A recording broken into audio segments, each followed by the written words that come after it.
일타 스님의 초발심 자경문 강의 1 초심. 제5장 법문 듣는 법 1. 지혜롭게 배워라. 만일 종사가 법상에 올라 설법을 할 때 그 법문을 듣고 절대로 천길 낭떠러지를 어떻게 오를 수 있을까 하는 생각을 지어 퇴굴심을 일으키거나 늘 들을 수 있는 것이라는 생각을 지어 용의심을 일으키지 말지니라. 모름지기 생각을 텅 비우고 들으면 기연을 바랄 때가 있으리니 말만 배우는 자를 따라서 단지 입으로만 판단하는 것을 취하지 말지니라. 이른바 독사가 물을 마시면 독을 이루고 소가 물을 마시면 젖을 이룬다. 지혜롭게 배우면 보리를 이루고 어리석게 배우면 생사를 이룬다는 말씀이 이것이니라. 퇴굴심과 용의심.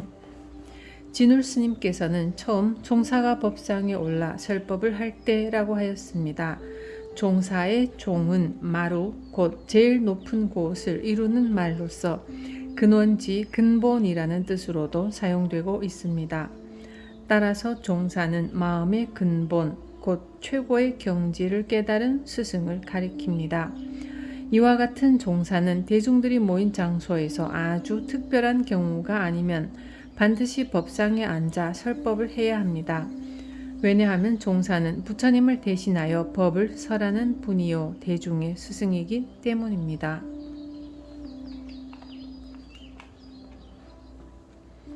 옛 스승들은 스님이 소중하게 여겨지면 불법도 중하게 여겨지고 스님이 경망스러우면 부처도 가벼워진다고 하셨습니다. 그러므로 불법을 설할 때는 자리에 앉은 채로 하거나 연단에 그냥 서서 하지 말고 위의를 갖추고 높은 자리에 앉아 아래를 내려다보며 여법하게 해야 합니다. 설법하는 사람이 대접을 받기 위해 그렇게 하라는 것이 아니라 불법을 존중하는 뜻에서 높은 법좌를 만들고 스님을 중하게 모시라는 것입니다. 율장에도 낮은 데 앉아서 높은 곳을 보며 설법하지 말라. 길 아닌 데 서서 길에 있는 사람에게 설법하지 말라. 앉은 사람을 위해 서서 설법하지 말라 등 설법처에 대해 자세하게 밝히고 있습니다. 여기서 잠시 설법이라는 단어를 풀이해 봅시다. 법은 삼수변에 갈, 거자를 합한 글자입니다. 물이 흘러가면 모든 것이 깨끗해지듯이 법으로 모든 것을 다루면 모든 것이 청명해진다는 뜻을 간직하고 있습니다. 설은 말씀 언변을 써서 말을 하기 위해 이리저리 입을 움직이는 모습을 취한 글자입니다. 그러므로 설법이란 마음을 깨끗하게 하고 모든 업장과 번뇌를 깨끗이 씻어낼 수 있게 하는 진리의 말씀을 설하는 것입니다.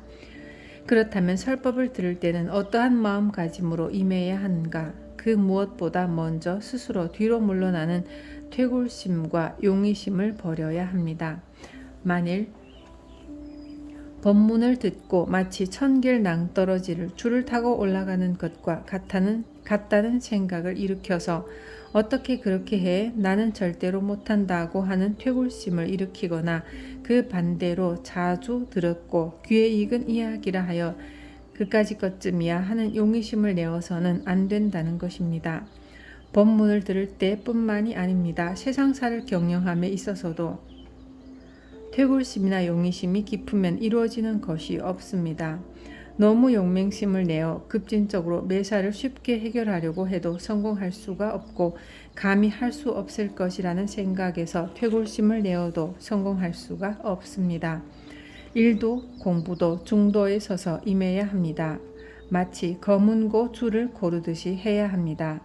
부처님 제자인 수목나 문억 존자는 큰 부잣집의 아들로 태어났으며 어릴 때부터 어찌나 애지중지하며 키웠던지 다 자랄 때까지 땅을 밟은 적이 없어 발바닥에 털이 날 정도였다고 합니다.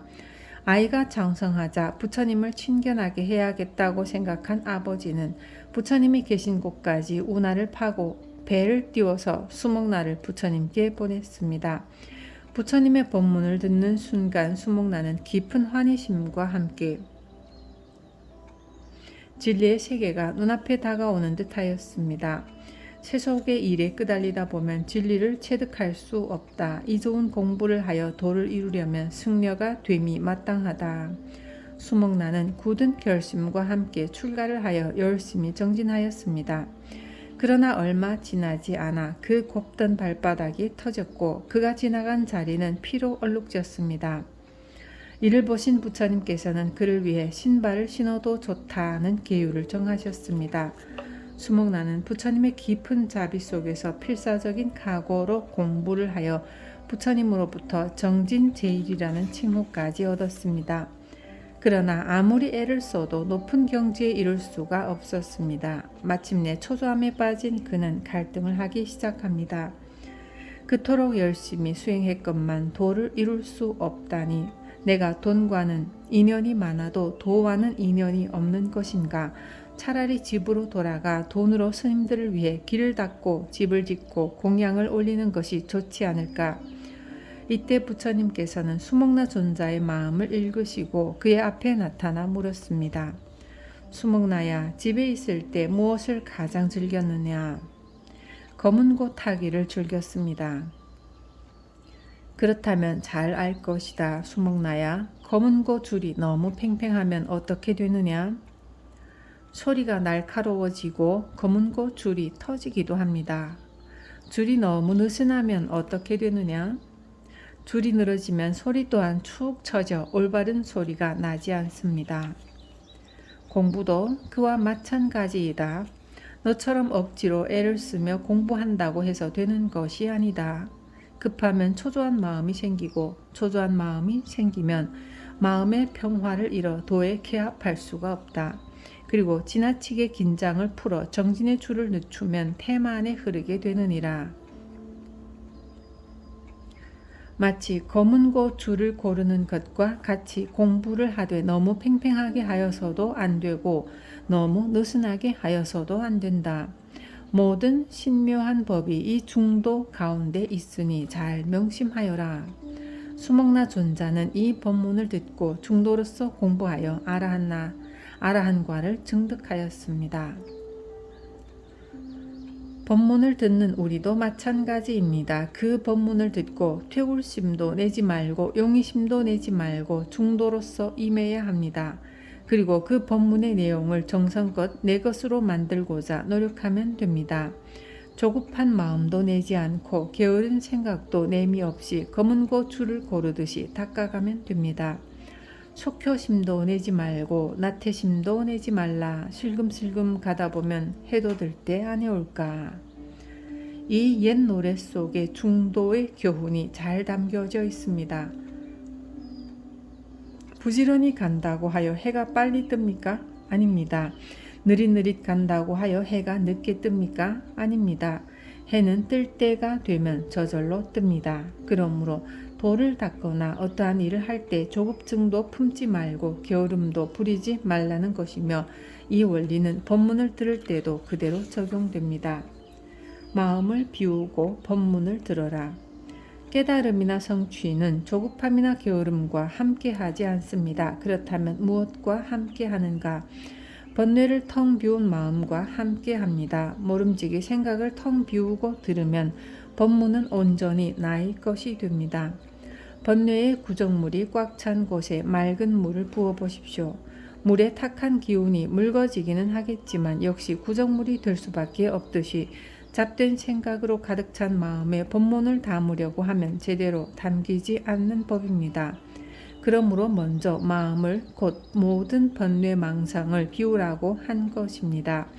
실로 법문을 들을 때는 나에게 맞다고 생각이나 나에게 맞다는 생각이나 맞지 않다는 생각, 법문을 잘한다는 생각, 못한다는 생각까지도 비워야 합니다. 법문을 잘한다, 못한다, 재미있다, 재미없다는 생각도 모두 번뇌망상이기 때문입니다.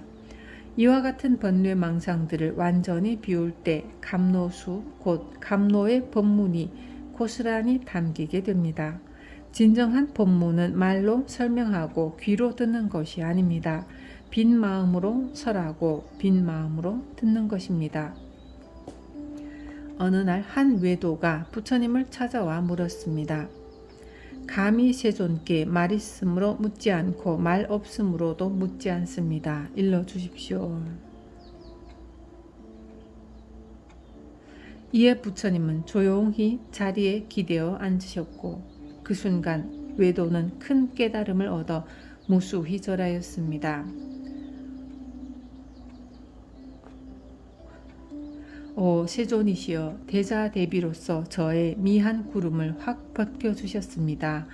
이 기쁘고 감사한 마음을 어떻게 다 사려오리까? 마음을 완전히 비우고 법문을 청한 외도는 부처님의 참 법문을 듣고 대오하였던 것입니다. 외도가 간 뒤 부처님의 곁에 있던 아난존자가 물었습니다. 부처님께서는 한 말씀도 없이 기대어 앉았을 뿐인데 그 외도가 어떻게 깨달음을 얻었습니까? 아나나, 가장 훌륭한 말은 채찍과 그림자만 보아도 힘껏 달려가느니라. 아나나, 너는 20년 동안이나 내 곁에 있으면서도 나의 참법문을 듣지 못하고 있다. 이렇게 마음을 비우고 법문을 듣다 보면 반드시 기연을 바랄 때가 있습니다.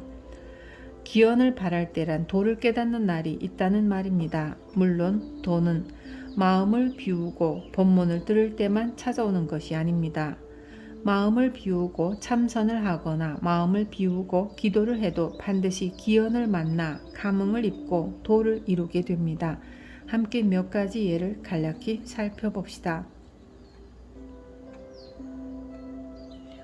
중국 당나라 때의 목주 스님은 효심이 매우 깊어 출가한 뒤에도 어머니를 모시고 있었습니다. 그러나 사찰의 재산으로 어머니를 모실 수 없다고 하면서 저녁마다 집신을 삼았고 완성된 집신을 남대문 밖에 걸어두면 지나가던 사람들이 집신을 가져가면서 옆에 있는 주머니에 돈을 넣었습니다. 스님은 그 돈으로 어머니를 봉양했습니다. 한 번은 이웃나라의 왕이 쳐들어왔다가 남대문 밖에 걸려있는 집신을 보고 아, 이 나라에는 도인이 살고 계시는구나 하고 군사를 이끌고 돌아갔습니다. 이렇게 위신력이 큰 목주 스님이었지만 살고 있는 토굴 주위에 높은 담을 쌓고 철문을 달아 사람들이 출입할 수 없도록 하였습니다. 그런데 뒷날 운문종을 세운 문헌선사는 어떠한 어려움이 있더라도 목주 스님의 가르침을 받겠다는 결심을 하고 찾아갔습니다. 무엇하러 왔노? 네, 소승은 생사일대사를 밝히러. 뭐라고? 이놈의 똥자루가. 스님은 호통과 함께 문헌선사의 멱살을 잡고 문 밖으로 던져버렸습니다. 문헌선사는 더욱 정진한 다음 스님을 찾았지만 이번에도 첫 번째와 같은 꼴이 되었습니다. 세 번째는 멱살을 잡히기 전에 발부터 문 안으로 들여놓아야겠다고 다짐하면서 방문하였는데 문을 연 목주 스님이 한 발을 들여놓은 문헌선사의 멱살을 잡고 소리쳤습니다. 말해라, 말해. 문헌선사가 주저주저하자 목주 스님은 철문을 쾅 닫아버렸고 그 바람에 문헌선사의 다리가 부러지고 말았습니다. 그 순간 문헌선사는 대오하였습니다. 뿐만이 아닙니다. 우리에게 널리 알려져 있는 임재 스님의 할이나 덕산 스님의 방망이 등의 언어를 떠난 가르침도 기원을 낳는 법문들입니다. 이들은 스승의 자비에 의지하여 도를 깨닫는 경우입니다. 또한 스승이 직접 알려주는 격외의 언어를 통하여 도를 깨닫는 경우도 있습니다. 옛날에 큰 스님들 중에는 10년 동안 곁에서 시봉을 해도 법문 한마디를 일러주지 않는 이가 많았습니다.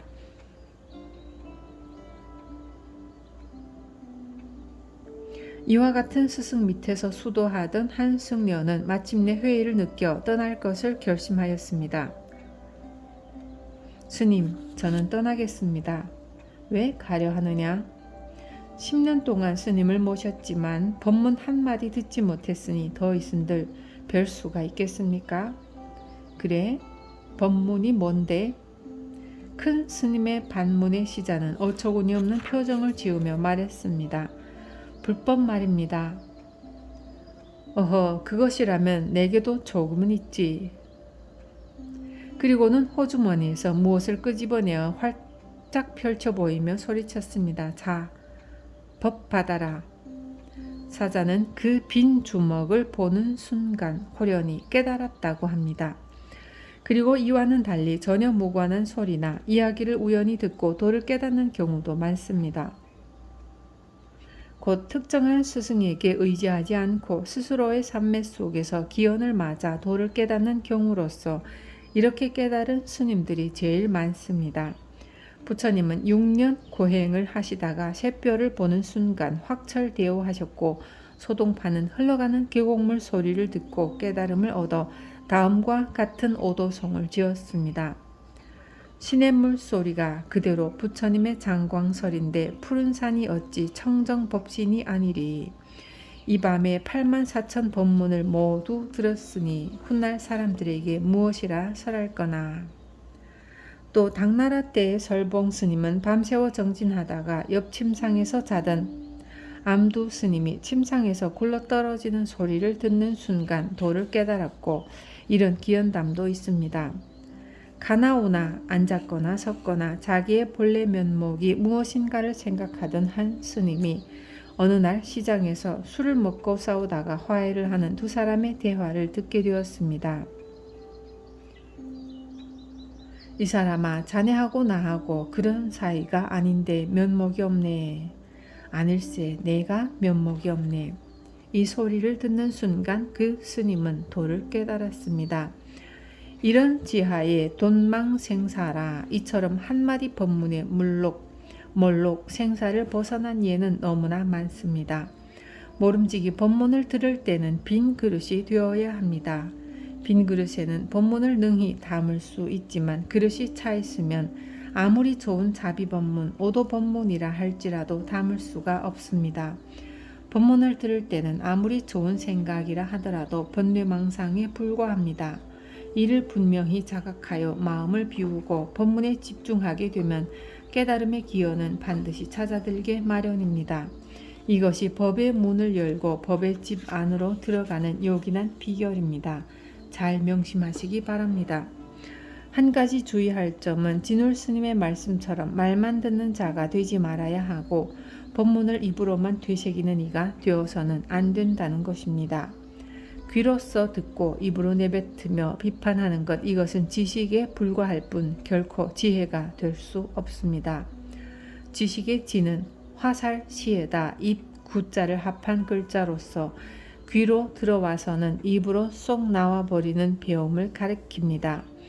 이구삼촌이라 우리의 입과 귀의 거리는 세치밖에 되지 않습니다.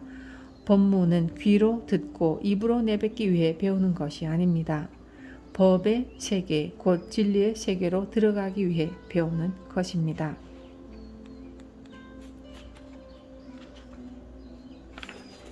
지혜롭게 배워라. 그러므로 법문을 듣는 이는 귀로 듣지 않고 마음으로 들어야 하며 알지가 아니라 지혜지를 이루어야 합니다.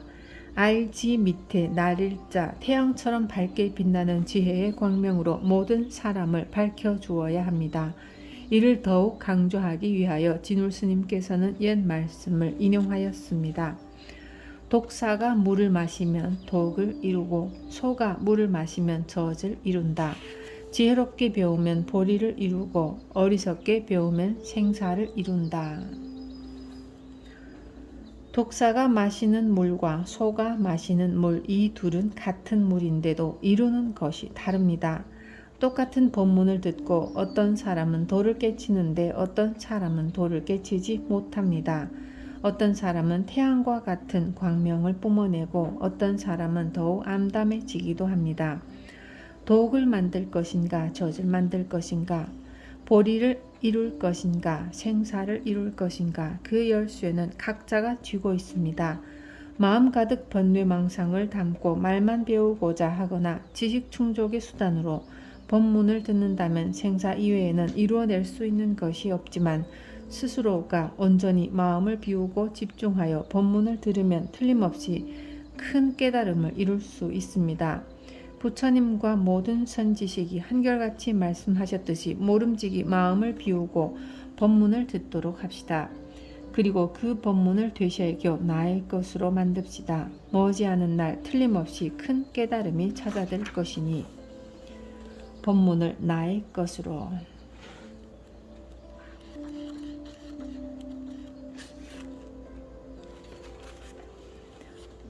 또 법을 주관하는 스님에 대하여 업신여기는 생각을 내지 말라. 이로 말미암아 도에 장애가 있게 되고 수행에 진전이 없게 되나니 모름지기 간절히 삼가할지니라.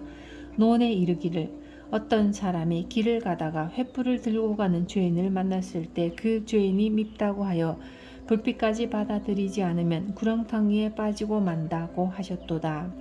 그러므로 법문을 들을 때는 마치 얇은 얼음을 밟는 것과 같이 조심하고 귀와 눈을 기울여 깊은 말씀을 들을 것이며 육정과 육진을 가다듬어 그 깊은 뜻을 음미해야 할지니라.